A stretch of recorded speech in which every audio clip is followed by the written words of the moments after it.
40 points. Lou Basenese on the market for us this morning. I'm going to get technical, Lou, forgive me about this, but look, the yield on the 2-year Treasury is 100 basis points above the 10-year, okay? Kind of technical, but that is a recession indicator. Do you think we've got a recession coming?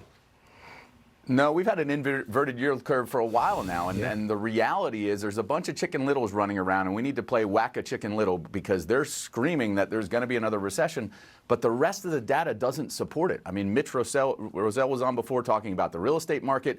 We just had one of the biggest jumps in new home starts that we've seen in 30 years.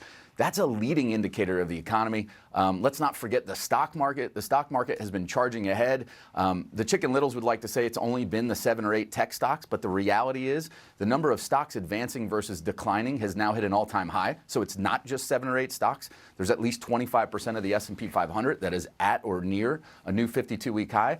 And then if we just look, corporate earnings are improving and expected to continue to improve at the end of the year. I could go on and on. I mean, I wrote an op-ed for Newsweek recently just laying out all the data that points to no recession dead ahead. And truth be told, we shouldn't be asking about, is a recession imminent? We should really be thinking about when the next recession comes, how severe is it going to be? Okay. And I'm going to tell you the data also all points to it not being severe whenever it materializes. Will stocks be higher at the end of this year than they are now?